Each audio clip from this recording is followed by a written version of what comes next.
Good morning, squaddies. Hello. Say hello if you're there or hashtag replay. So I know that you've seen this. My goodness, it is getting closer and closer to Christmas and the new year, isn't it? I always think this is a really nice time to do a bit of a reflection, which is why I sent you that email on Monday, just kind of covering what we've done this year. So all the things that we've added in the background for you guys to enhance your experience, so your motivation, your accountability, giving you those features so that you can do those things. And yeah, just delivering the best experience we can. As you know, we're not just online classes, we are so much more than that. And it's just been a whirlwind of a year.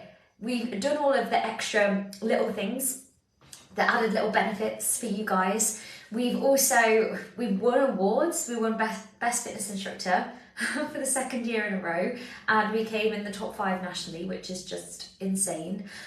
Then we did our first ever abroad retreat. We've been on BBC Radio Nottingham, East Midlands Today. Oh my gosh, we've started our own brand as well, Yoga Escape, which I know you guys have been a huge part of, and I'm sure I'm missing out so much. It's just been a big year, hasn't it? Now, if you haven't seen that email already, definitely go and check that email out. It just explains what's going to be happening over the Christmas period as well. Because me and Will are having a little bit of downtime, which I hope you are too, with your family, with your friends. Just a bit of time to relax and spare some special moments. Yeah, have some special moments with your family and with your friends. So that's exactly what we're going to be doing. Me and Will are going away for Christmas, and then we're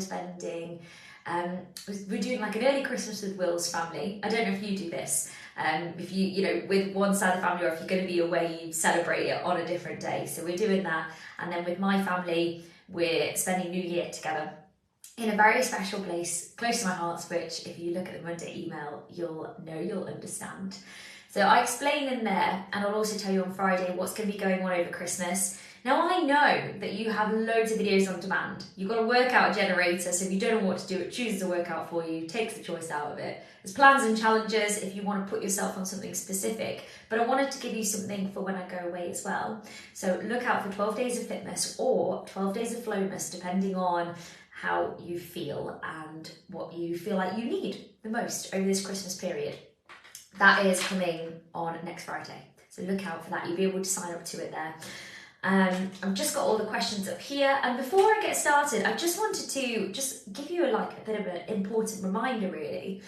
Important reminder being that this time of year is going to be hard for losing your mojo, for getting out of routine, for the darker mornings, the darker evenings, the colder days. It's going to be harder. But that doesn't mean that we have to give up on ourselves and our fitness. So what I want you to remember is, one, the hardest thing is getting to class. Whether you do it live or you do it on demand, the hardest thing is turning up. It's showing up for you. It's the thought of it. As soon as you get there or you press play on demand, you know the rest is sorted out for you. All you need to do is follow my lead. Obviously, make adaptations where you need, but all you need to do is follow my lead. So remember that. The hardest thing is the thought of doing it, and you will never regret doing it. You'll feel so much better for it. It's like thinking of the alternative. So the alternative of not doing your workout or not doing your session, how would you actually feel? You'd probably feel sluggish, like you're out of routine. You probably feel like you just can't do it anymore. And then it becomes a self-fulfilling prophecy. The more that you say you can't do it and then you don't do it, you're giving evidence that you can't do it, when in reality you can. It's all about drawing a line. So if you feel like you've lost your mojo, you're out of routine, draw a line right now. Draw a line right now. The last thing you want to do is be spiraling downwards. Draw a line, remember, all you need to do is show up. Even if you don't feel like it, just show up for you and you'll feel so much better. So, pep talk over. I will see you on that note, 6:30 tomorrow or 9:30.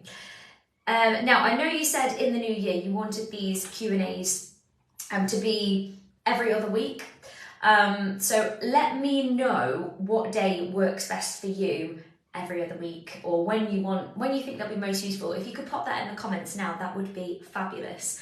And just before I start answering the questions, I am just gonna get the live up on here so I can see if anyone asks any additional questions. questions. Okay, cool, I can see it all now, so that's great. Now, well, let's get to the questions then. Question number 1. And thanks to everyone who sent your questions in again. All right, what is lactic acid? How does it occur? And how do you flush it? Okay, lactic acid is a byproduct, and it is something that our body creates when we need fast energy. So if you're working out anaerobically, so you do something like a really heavy lift, or you do something really powerful, or you do something really fast, you're going to be using your anaerobic energy sources, i.e. a lack of oxygen, so a lack of oxygen, and that creates ATP, and which is like currency for energy, and lactic acid as a byproduct. So it's not necessarily a waste product, it's just a byproduct, and it naturally happens. Now, that's why it occurs, and that's what it is. And to flush it, now, our bodies do a really good job of getting rid of the lactic acid in our body. One thing you can do, like in general, is just mobilize. So mobilize your body, allow blood flow to go around, get oxygen to your muscles, hydrate, and stretch. Some people find that cold therapy works as well. That's debatable, that's up to you. But the most important thing is just to give your body a little bit of time to recover from it. So allow your body rest, mobilize, hydrate. And if you get it in the moment, so you feel a buildup of lactic acid while you're doing something, then you just want to have a little break, breathe, get oxygen back in, because that's what you need. You need to get oxygen back into your body. And then you can stretch out, you can mobilize it, and that's what you need to do in the moment. It's nothing to be too afraid of, but if you feel like it's happening a lot to you, then it might be worth going to see like a GP. But that's what's happening, and it's when you are pushing your body, and your body needs fast energy because you're doing something really powerful, something really fast, or you're lifting really heavy. Okay, question 2, why take muscles to fatigue or to failure?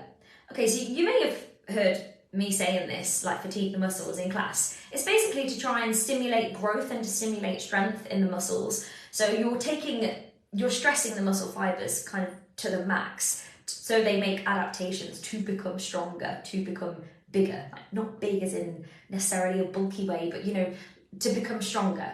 So you're creating those adaptations. Some people like doing it because it's like mental endurance as well, but you've got to find a fine balance, because it's all good and well pushing our muscles to the limit, pushing to the extreme, but you also need to know when to pull back. Like I wouldn't be doing that every workout, maybe once or twice a week, but you don't even need to do that to improve strength in your muscles as well. So that's something to bear in mind. And the downsides of it could be that, if you're taking it to complete failure, or you're really fully fatiguing your muscles, then you need to make sure that you're factoring enough rest so that you can come back and you're going to stay, injury free. You're not going to get any niggles, or you're not going to be tired and then you're not using proper form, etc. So that's why we do it, to increase our strength. It can be a really useful tool to do that, but I just wouldn't be doing it any more than once or twice a week. And if you're thinking, oh, I don't do this at the moment, I don't take it to complete failure or fatigue or whatever, it doesn't matter. You can still gain strength without doing that anyway. 3, if you could only do 3 classes a week over Christmas, which 3 would you pick and how would you spread them out? Now, it depends. What do you enjoy? What are your current goals? And what are you doing outside of there? And how do you feel? So for example, if you're walking the dog, you do a brisk walk with the dog, and you're getting in your recommended 150 minutes of moderate exercise through brisk walking, then I would say, how can you support that then? Because then you've got your cardio in there. So could you do a couple of strength classes and then maybe a Pilates and a yoga? Or if you want to go for the perfect balance, a cardio, a strength and a holistic. Or if you're thinking, do you know what, it's just a bonus that I'm going to be moving my body, I just want to do something I really enjoy, pick 3 classes that you enjoy. It's always better to be doing something as opposed to nothing. So I would do that. If you find that you're really stressed and completely and utterly overwhelmed, you might want to be thinking about, okay, I know that I need to probably be focusing on classes that are going to bring my stress levels down. That might be a yoga scape or something that's a little bit more chilled, like a Pilates or a chill yoga, to help you, maybe doing a HIIT workout isn't the thing that you need that week. So it just really depends on your goals. It depends on how you feel. As always, I would always recommend, one, making sure you do enough and you do something and something you enjoy, but getting in a good variety. And the person who asked this question, I know that you do walk a lot, so I would say, you know, if you enjoy your strength workouts, then and you're holistic, I would be focusing on that if you're going to be doing 3 over Christmas week. Yeah, it's a difficult one to answer, but that's what I would do for that week. Okay, moving on. In general, I'll be making sure you get at least a couple of strengths in, and then a cardio and a holistic. But anyway, it depends on how much time you've got, you know. Question 4. I've totally lost my mojo and don't even know where to start. Where should I begin again? I'm not in any routine at the moment. I'm really upset with myself. Okay, first thing is, don't beat yourself up, because this is normal. Like, it happens to everybody. It's part of human nature. What is important though is we draw a line. And when we have these slip-ups, we don't dwell on them, because we're only human, we're not robots. We are going to have them, but what we want to do is make sure they're less frequent and that we move on from it quicker, basically. So I would say draw a line right now. Doesn't matter that you're not in a routine right now. Draw a line, plan some classes for the week ahead. It's Wednesday today. You've got Wednesday, Thursday, Friday, Saturday, Sunday. You've got 5 days left of the week. Can you put 2 workouts in there? Just 2. Go to your journal, put them in, show up for yourself. And remember what I said at the beginning, the hardest part is getting there. So just remember that. Just remember that no matter how much I want to kick and scream and not do it, I'm going to do it because I need to show up for myself. And I know that I'll feel better for doing it. And that's just what I do this week. And then get back into the routine of every weekend, plan your classes for the week ahead, show up for you. If it helps you, come to the live classes, either the 6:30s or the 9:30s, because I'm there every day without fail. I am consistent. I'll give myself that. I am consistent, and I'm consistent because I want to show up for you. So all you need to do is show up for you as well. Why not? You deserve it. So draw a line, don't dwell. Maybe start with something that you really enjoy. You know, do something that's going to fire you up, that doesn't feel like a chore, and just be kind to you. So grab your journal now, write those 2 classes down, and let's get you back on track. Question number 5. How often should I be working abs to get results? If you want to build strength, it's like a muscle, isn't it? Well, abs are muscles. You just need to make sure you're consistently working them. Now, that doesn't mean that you need to do crunches every single day to improve your core strength. You don't have to. A lot of the workouts that we do, well, most of them are going to be working your core as well. You think about Stronger this morning and how you have to hold yourself as you're using the weights. We're working our core. You think about sculpt classes that we do, we're working our core. You think about combat or the rotation, we're working our core. So don't overthink it too much, but I would recommend doing some targeted core training like Pilates, because your core is your powerhouse. And with Pilates, you're working the muscles that basically support your core, so around your core. So I would recommend doing that, if you can, a couple of times a week. And then, you know, if you do 3 classes a week, for example, do a couple of Pilates. That kind of covers like strength and holistics, bit of a crossover.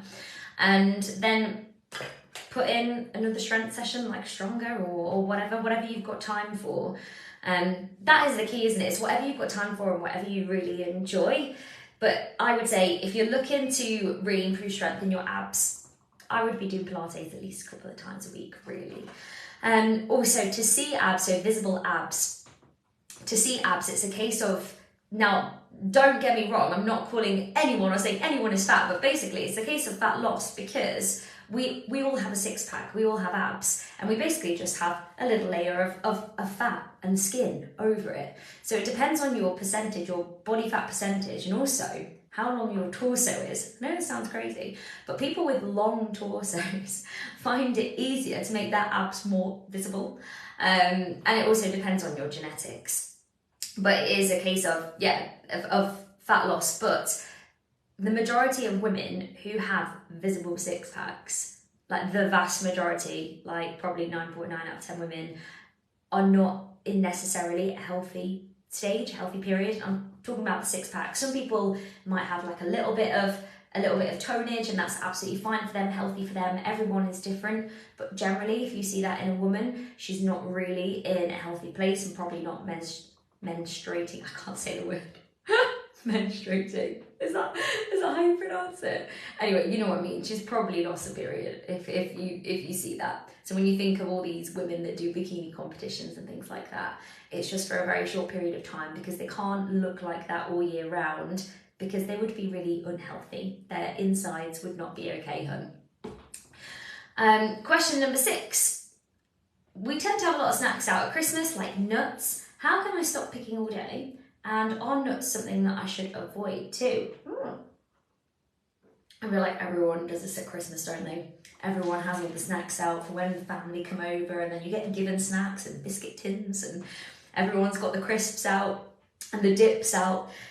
I would be doing these things. I would be more mindful with my eating. So I would say, have a few. For example, say the crisps are out. Have a few crisps, a small handful of crisps. And notice as you take each bite how much you enjoy it, because chances are you probably really enjoy the first 2 or 3. And then after then, the enjoyment kind of wears off. It's the same as, say, like a pizza. If you have a pizza, probably like the first couple of slices, 1 or 2 slices you really enjoy. By the 3rd, 4th, 5th slice, are you really enjoying it that much, or are you just having it for the sake of it? Is it really adding any nutritional value to your body? Is it or isn't it, or are you just having it? So I would be thinking of that. So I'd be mindful and just putting a pause there. So have a few and then put a pause, like, do I actually want any more right now, or do I just feel like I'm going to because they're there and I have to? And then you put the power back in your hands, and all of a sudden you've got the power to choose what you do next. It's a very powerful thing, and it's a great tool. So put the pause in there and just think about how much you're actually enjoying it. And the more you practice doing that, it's like flexing a muscle. It's like working your bicep. The more you work your bicep, the stronger it's going to get. So the more you work that mindful eating muscle of, okay, I'm going to have a few, then I'm going to put a stop in there and actually ask myself, do I want any more? Do I actually? And then you can choose. Then you've got the ability to choose, okay, what am I going to do? So you keep flexing that muscle.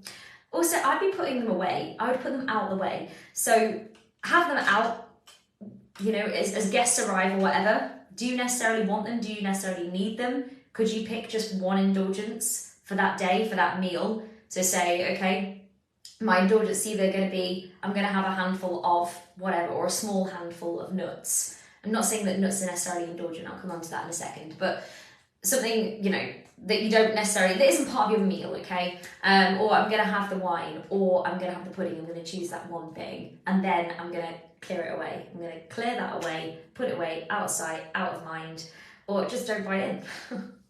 There are a few things that you can do. I think the mindful eating one is it's the most sort of long-term but useful tool, and the most powerful one. The other one's just getting it away, you know, freezing the leftovers, clearing the side, putting it in the cupboards, out of sight, out of mind. If you keep the crisps out there on the side all the time, what is going to happen? Like anyone with the best will in the world, if they're there, they're on the side, you're going to nibble. Or just have some healthy snacks out. Have healthy snacks out. So, you know, it's easy to pick. It's easy to choose. Oh, carrot sticks. They're great. Have them. Have them instead. Now, nuts aren't something to avoid, but there's something to be mindful of. Portion sizes for nuts are actually really, really small. The reason being is because nuts are very high in fat, but they're very high in healthy fats. So it doesn't mean that they're bad for you, but per gram of fat, it's 9 calories. And you can imagine that probably adds up. Like nuts, for their size, I feel like they're quite heavy. Now portion sizes, it's a really small handful. Whereas a lot of people, when they have a bag of nuts, they're pouring the nuts into the hand, shoveling them into their mouth, next one, before you know it, you probably had about 5 portions of nuts. And so you've got to be really, really mindful about that. They're very good for you, they're full of healthy fats, you've just got to be very mindful about the portion sizes of them. Question 7, asking for a friend. I want to lose weight before my New Year's Eve party. What's the best way to lose a few pounds, or is this a stupid plan? I feel like I know what you're going to say now, Lorna. Yeah, you probably do. You probably do know what I'm going to say. And I'm going to say no quick fixes. Like, why do you So, okay, fine. It's fine that you might want to lose a few pounds before your New Year's Eve party. I'm not saying that that's a wrong thing to do. There's no right or wrong here. But what I am saying is, why do you need to necessarily put that date on it? Why do you need to put that date on it? And why do you feel like... So why are you doing it, first of all? Have you asked yourself why a few times? Because if you're doing it because you feel like at this particular number, when you are £4 lighter, you will be happier, or you'll be more confident in your own skin when you are this certain weight or this certain way, you're probably kidding yourself, really, realistically. Weight loss is a journey, and it's best to take it steady, like not too steady. We don't want to get bored at the same time, but we also don't want to be on and off and on and off the wagon. So if you say, okay, I've got a couple of weeks, I'm going to see how much weight I can lose, you're going to have a really, really rubbish Christmas. Your hormones are probably going to be all over the place. You're probably going to be really tired. Your energy levels are going to be all over the place. Take a sensible approach to it. Like, I'm not saying that you can't go through Christmas and be on a weight loss journey. Of course you can. But I'm just saying be sensible about it. And think about why you're trying to do that just for the New Year's Eve party. Like, I think you should be able to just wear a dress or wear whatever you want and feel amazing anyway. Like, you're beautiful as it is. You are enough as it is, and a number can't tell you how healthy you are, and a number can't tell you what kind of person you are, and a number can't tell you how amazing you'll feel in the right outfit for you, and it can't tell you what a good night you're going to have. So just bear those things in mind and think about why you really want to do this. Can you be on a weight loss journey and think, okay, it's not going to stop a new year. I'm just going to be on this weight loss journey. I'm going to enjoy the journey. And do you know what? Regardless of wherever I'm at New Year, I'm going to make sure that I have a really nice time. Can you do that instead? In terms of a sensible amount of weight loss, 1 to 2 pounds a week is a sensible kind of amount.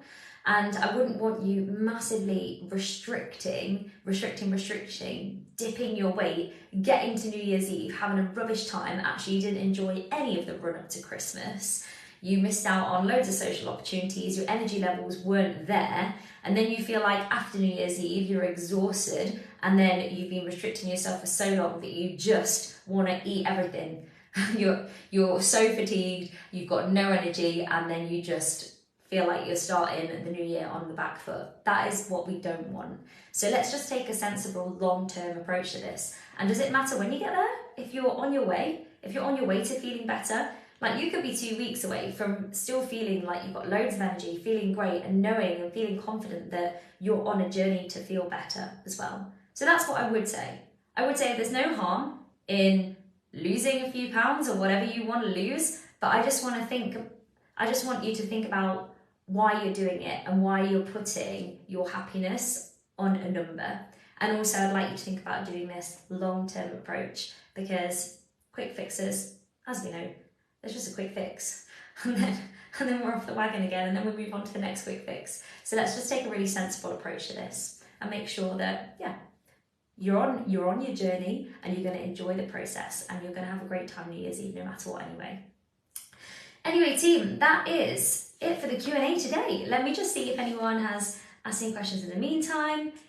If anyone's got any questions, please put them in the comments, because I will go back and I'll have a look and I'll be able to answer them there, or if not there, in next week's. But I'd love to know if this has been useful. And also, I did say, when would you like the Q&A in the new year? Do you want it on an evening? Do you want it at the weekend? Do you like it on a Wednesday where it is every other week? Let me know. That would be really, really useful. And then I can put a poll out when I've got a few answers. Okay, team, enjoy the rest of your day. I'll see you in class tomorrow at 6:30 or at 9:30.